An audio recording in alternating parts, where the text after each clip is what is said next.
Welcome to the 2022 State of the District Address, where Superintendent Craig, school board members, and district leaders will reflect on recent achievements and share their vision for 2022 and beyond.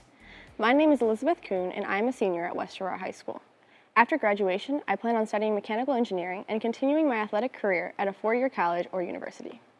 Hello, I'm Natalie Anderson, also a senior at West Aurora High School. Upon graduation, I plan to attend the University of Arizona to study communication sciences and disorders in hopes of becoming a speech-language pathologist. As I reflect on my public education in one of the most diverse school districts in Illinois, I am thankful for the many opportunities that have challenged me and helped me to grow. From varied academic experiences to award-winning fine arts and a state-ranked athletic program, I am proud of School District 129 and its efforts to prepare students for whichever journey they choose. Elizabeth and I have had the privilege of serving as student board representatives during the past school year, and we have seen firsthand the importance of an effective school board. We are appreciative of their unending support and vision for our students, staff, and community. In this first segment of our State of the District Address, Superintendent of Schools, Dr. Craig, will be joined by Board President Kearns, as well as former Board President and current board member, Mr. Gonzalez. Let's listen in.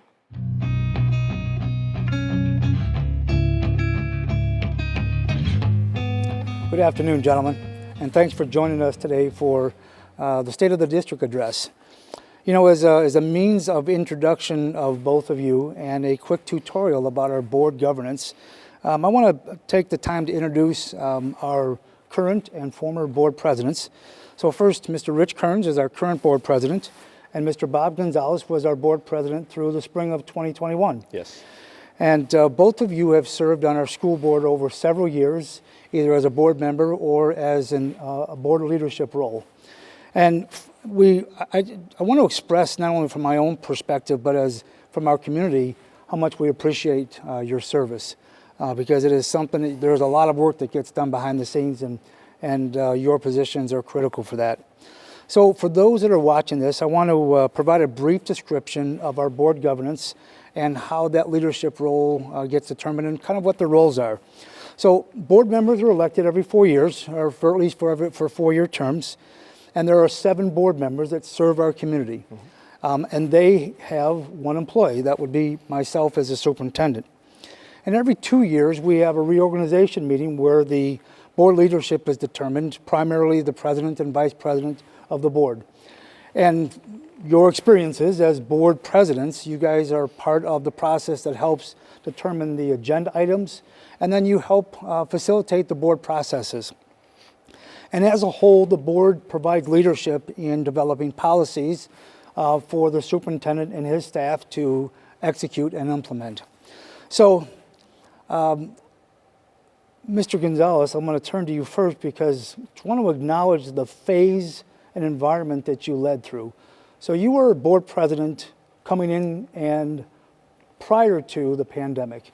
Mr. Kearns, you have provided leadership during and as we come out of and then beyond the pandemic. So I'm going to ask both of you the same questions. I'm going to defer not because you're older, but because you were the president first. As you reflect on this past year, can you talk to us about something you're most proud of? Yes. I think that the way that our staff have conducted themselves throughout this pandemic, they have never given up. Neither has the administration. We have always put our students first in every decision that we have made. No matter how tough the decision or unpopular it has been, we have always, and I'm don't want to talk for President Current, but as a board, as the 7 of us, we have always made the best decision in behalf of our students. Absolutely, absolutely. You know, and I think that's something that our public probably doesn't realize, the immensity and enormity of that board dynamic of having to confer and having to think about not what fits a certain aspect of our school community, but how it impacts almost 12,000 students and 1,800 employees. Right, and we have 7 different personalities in the board. Yes, we do. But when we all get together, all 7 of us are just thinking what is best for the students of West Aurora. Outstanding, thank you. And Mr. Kearns, if I could ask you to reflect on this past year, you came in a really difficult environment. What's something that you're most proud of? Well, to start off, it was great that we were able to do an in-person graduation. Yes. Because the previous year we were not able to, and that really hurt us. And just as a board member myself, and knowing of the other board, that was really hard not to have a graduation. And so to be able to start off with a graduation was excellent. And sort of just to reiterate President Gonzalez, is that our whole district, I'm really proud of every aspect of it, from our janitorial staff that went above and beyond to make sure everything was clean and taken care of, and to our teachers constantly being able to change and adapt because they wanted our students to succeed. And I know that they were banging their head against the wall. I can attest to that personally from my wife, and I just am so proud of her and proud of our staff of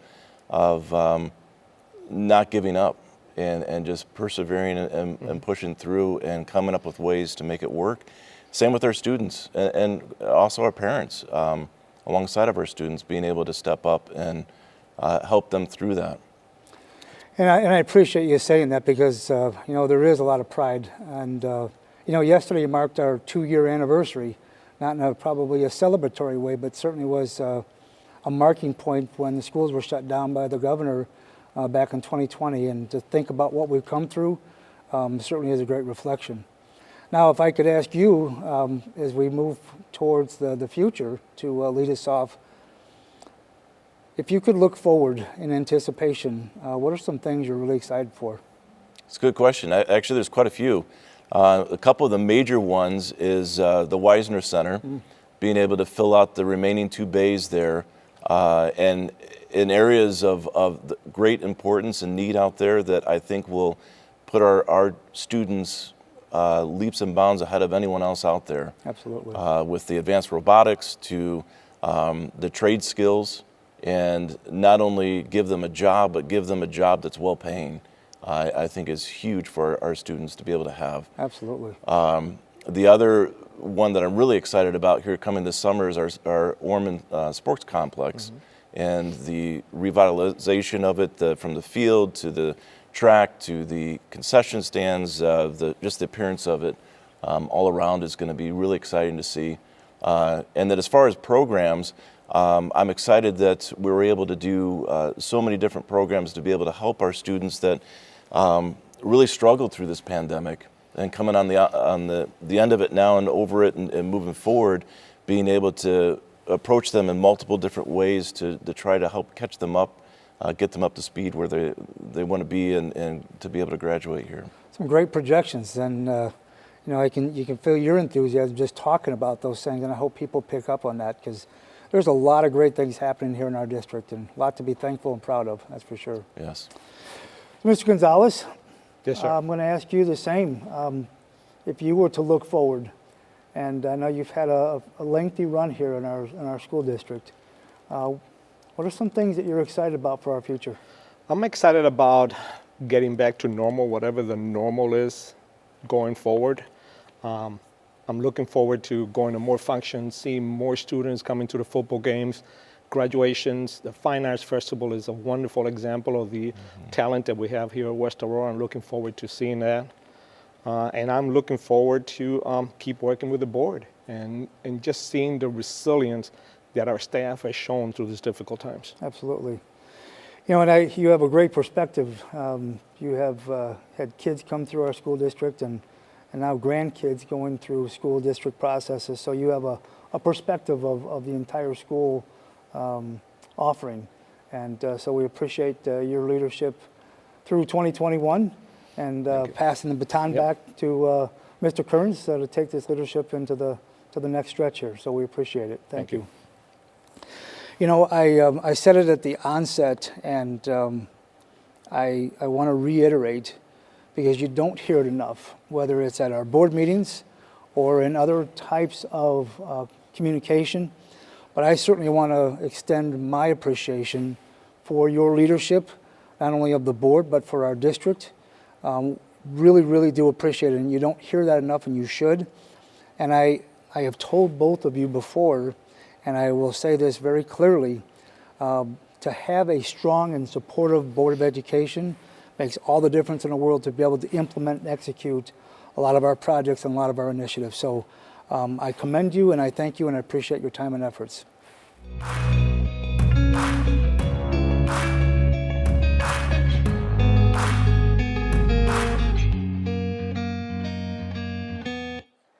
Isn't it great that School District 129 has the support of a school board that is committed to fostering an environment of equity and opportunity for all? I am proud to call this district that will stop at nothing to ensure my success home. Facility improvements, instructional enhancements, and professional development additions are being made district-wide, ensuring that students and staff receive the support they need to maximize their full potential. This would not be possible without the vision of our dedicated leaders and the combined efforts of our amazing staff. This has been especially true over the past 2 years, as our school district has faced extraordinary challenges. In our next segment, Superintendent Craig will be joined by members of his executive leadership team, Dr. Raby, Mrs. Smith, and Dr. Smith. The group will discuss past progress and future vision across their areas of expertise: teaching and learning, operations, and human resources.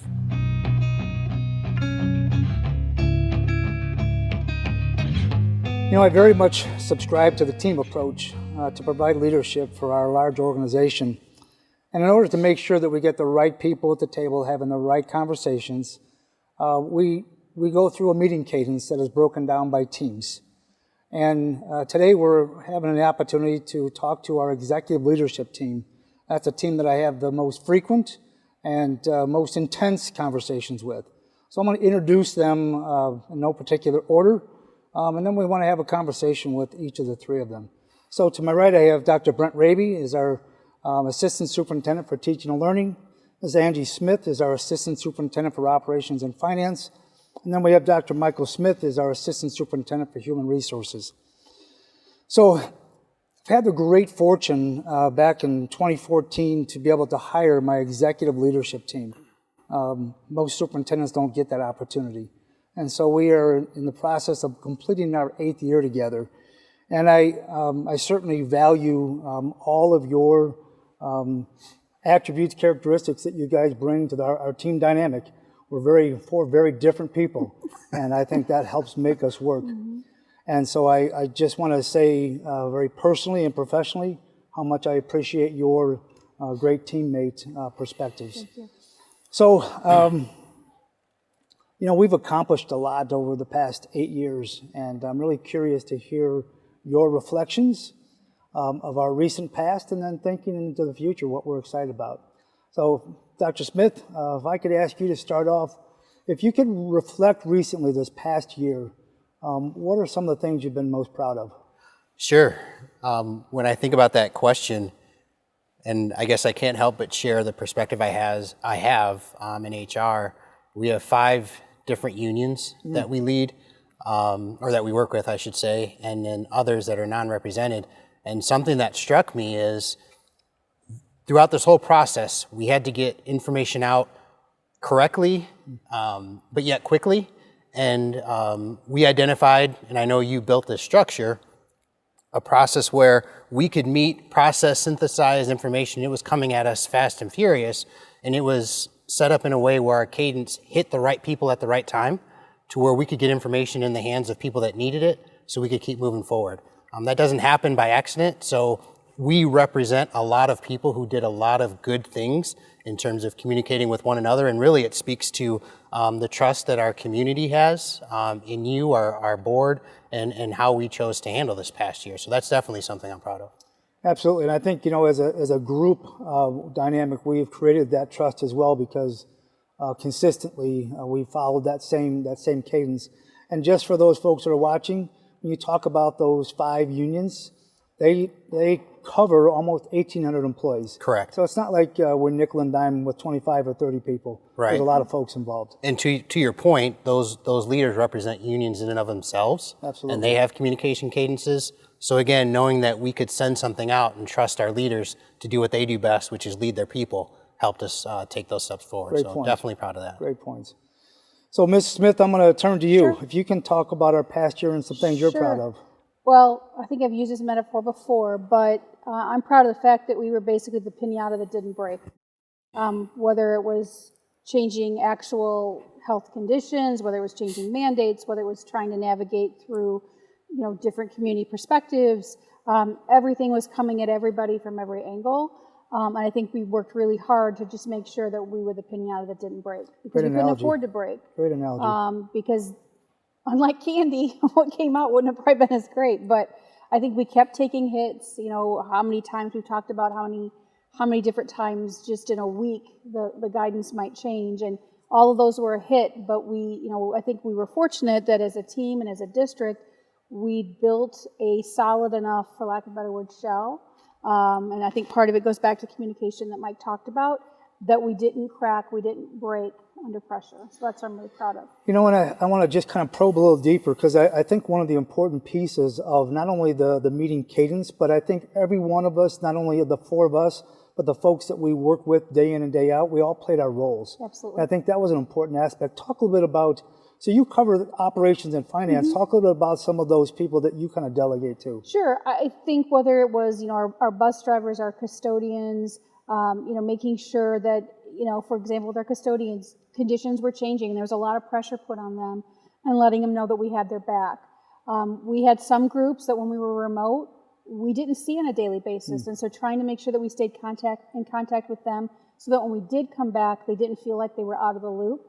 Our nurses obviously were a really key part of what we did this year. They did a phenomenal job, and under Marty Nearing's guidance there. But all of it had to work together, because the principals needed to know what was happening with the custodians, what was happening with the nurses. So, as Mike touched on, a lot of this doesn't happen without good communication and without trust. I'm proud of the fact that in talking to some of our outside unions, people that represent SEIU, for example, other places, they said, we were doing it right. Other places were leaving their employees in the dark, their families in the dark. We didn't do that. Even when it wasn't necessarily information that we were really happy about, or just things we had to live with, we still shared it. We didn't hide it, and so people weren't surprised. Those are collaborative efforts for Yep, sure. absolutely. So if I can turn to the instructional side, Dr. Avey, what are some things that as you reflect over our recent year that you're really proud of? There's a lot of things. I think one of the things that really sticks out to me is that how resilient our staff and students were. If you think back 2 years ago, we just started to be a one-to-one district. Our learning management software was relatively new.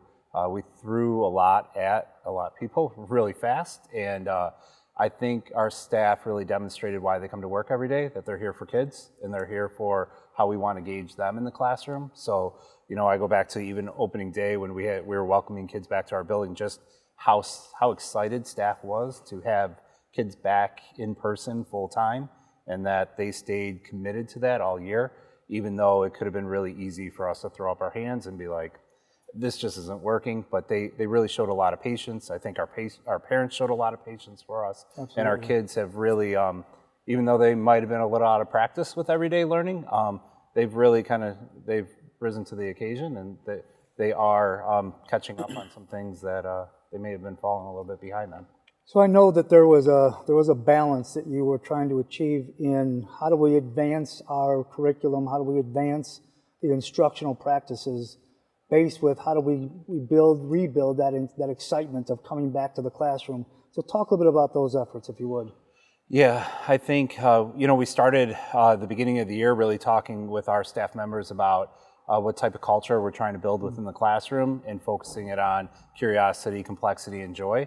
And that's how we want to engage our students every day. And I think that's helped us really focus on what content pieces are really important to us, and really what the more important piece is how we get kids to think within our classroom. And so I think that's just helped us prioritize and refocus on how we want kids to learn. And I think it's helped us really kind of narrow in and be more successful than some other places that I've heard. Absolutely. I appreciate you sharing that.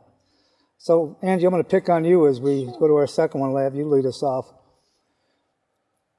We talked about a lot of accomplishments that we've achieved together as a team, and I'll still never forget when we had the opportunity to come together for that first time in 2014. But we still have, it feels like our to-do pile is still tall. And so if you could kind of look forward, what are some things that you're excited about as we move into the future? Sure. So going back in time a little bit, I think one of the things that's changed dramatically in that 8 years is we've gone from a position of financial instability to financial stability. We've gone from 20-some days of fund balances to over 160, and that changes the conversation, because instead of always kind of looking, over our shoulder to figure out what might we have to cut, what might have to change, we're actually in a position, and the ESSER funds are going to help support that even further, of actually investing. Absolutely. Investing in programs and things that we want to see. Can they move the needle? Do they make a difference in teaching and learning? Even some of the ways we look at recruiting. Because we know that if we invest that money wisely, it can have an impact for years. The damage that COVID did is not insignificant, but we're in a better position than we were 8 years ago to try to mitigate that, and I think actually move things forward. It's scary in some respects to have that much money all at once, because we want to make sure that we invest it wisely, and I really take pride in the fact that as a district, we're very deliberate with that process. We don't just say, well, the money's here, let's go do this or that. We've taken a very methodical approach to, what do we want to try? What do we want to pilot? If it is something that moves the needle, how do we then sustain it? So I think it's really important that we use this window to try some things that we were never in the position to try before and see what might really work. And I would even go a step further. I would say that we were thoughtful and calculated about how we use those dollars and how do we most efficiently impact our kids and our staff.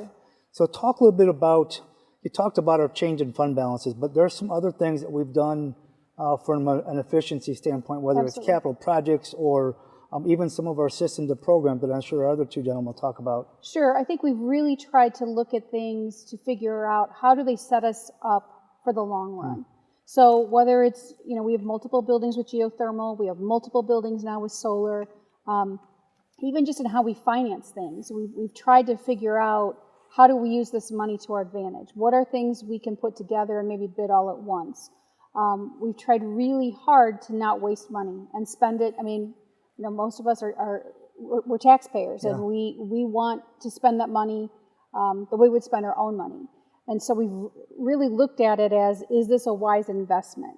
And I think that some of the things we've done, for example, reverse auctions for our utilities, we've saved hundreds of thousands of dollars over what would have happened. Everybody knows, they've seen their horrible gas bills. Fortunately for us, we locked in really low rates. So we've really tried to layer those things so that we can have some relief on the operating side, which then, if at some point the federal funding stops and the state goes back to their old ways of not paying on time, we don't have to look at either department and say it's time to cut people or it's time to cut programs. We want to be in a position where we could sustain those things. Perfect. Thank you. Brent, I'm going to turn to you next. Thinking about where we've been and where we are, using some of your analogies that you use with principals, where are we going and what's exciting about that future? Yeah, I think what's most exciting right now is this is probably the first time in education where people are actually willing to think outside the box. That I don't get a lot of answers around when we want to try something about, oh, this is how we've always done it. And so I think the last year or so, people have seen that we can interact with kids a little bit differently. So I'm really excited, as Angie referenced, it's probably the first time in my career that I can say that there's money to spend in education. I think that's a pretty big responsibility in terms of just being efficient and effective with that. And what I'm probably most excited about is that we're going to use a lot of that money to invest back in our staff, is that we're putting things in place to help them learn and grow, which will ultimately impact our students. I think I'm excited about seeing things like the Career Center really take off, and those opportunities like welding, manufacturing, computer sciences, just to give a whole different world and exposure to our students.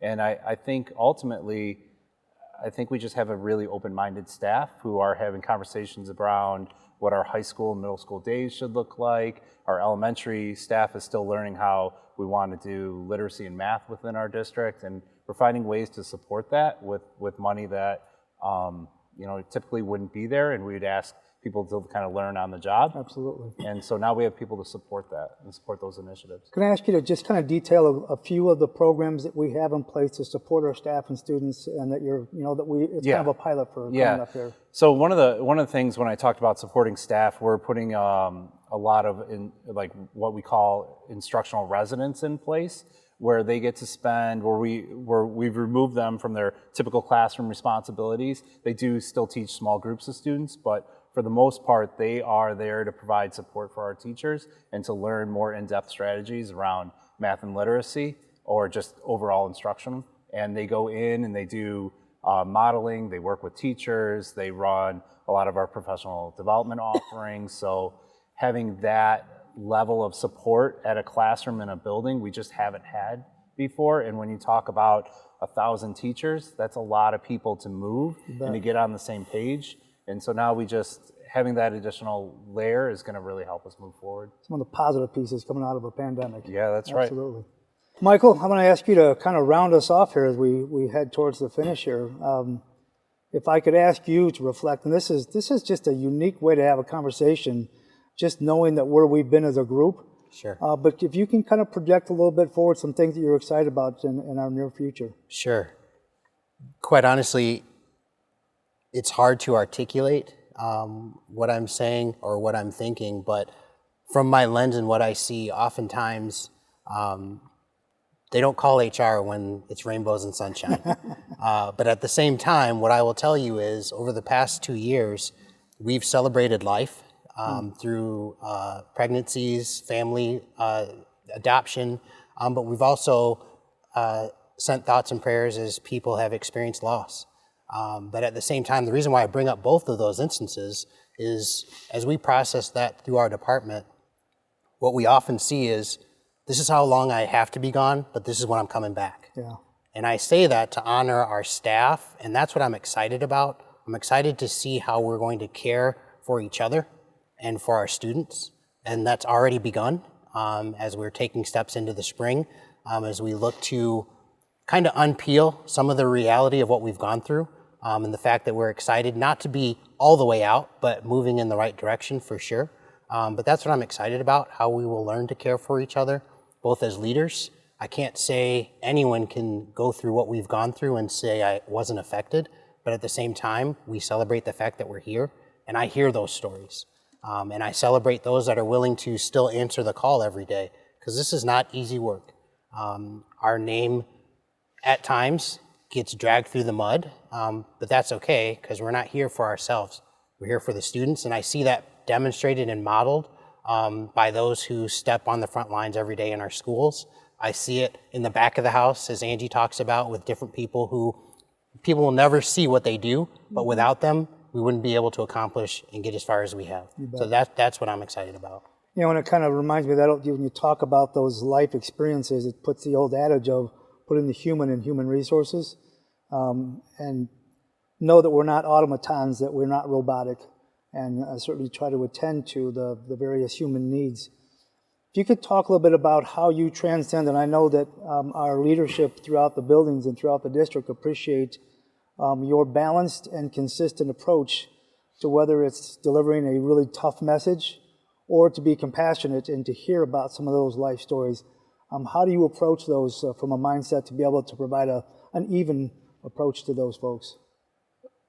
I appreciate you saying that. And what I try to do is present the fact that irregardless of the fact that we have 1,800 staff members who call West Aurora home and however many other partnerships that we have with community agencies, when my team, and I want to say this about all of our leadership, if we take the time to talk to you, we're talking to you. Okay, we want to hear you. We want to understand the story and perspective that you have to share. I may not be on the same page or exactly agree, but I don't want anyone walking away feeling like we did not respect or hear them. Again, we may not agree. We may develop a plan that's a little different than what you would have identified for yourself. And the fact that we can't be everything to everyone, I'm sorry that we can't. It's just the nature of what we do. But we want to do the best we can to synthesize the information that's presented to us and offer the best solutions and support that we can to those that we're working with. And that's what I try. I know that's what you expect of us, but over the course of time, I live in the district, I have kids in the district, and I want to present and support those that are standing in front of kids as if they were standing in front of my own, because that's the care and support that we all need from one another. Absolutely. I appreciate you sharing that. So I just want to finish off. I want to extend my appreciation for your leadership. I appreciate you being great teammates. I see that not only as my team, but our team. And I know sometimes we're our last bastion, that when all the arrows, when you come in about that piñata, sometimes we turn to each other and we kind of draw in ranks and build strength from each other. And that's no small thing that goes unsaid, but certainly should not go uncommented on. So I want to extend that appreciation to all of you. Your leadership is invaluable. And I'm excited for where the future of this district is heading, and really looking forward to what next year will bring. So thank you so much, and thanks for giving our folks a glimpse into you and to what our team looks like. Thank you. Thank you. Thank you.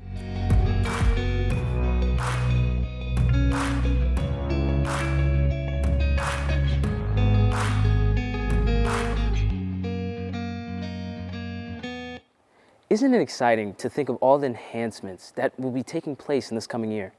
Well, it is clear that School District 129 is committed to preparing our schools and students for tomorrow. But before we get ahead of ourselves, why don't we take a moment to celebrate why West is best? West Aurora staff members are recognized for their hard work and expertise. West Aurora students are involved.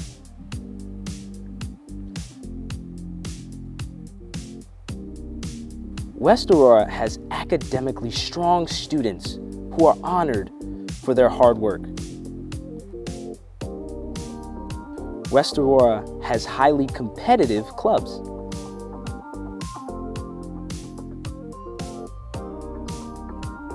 West Aurora has highly competitive athletic teams.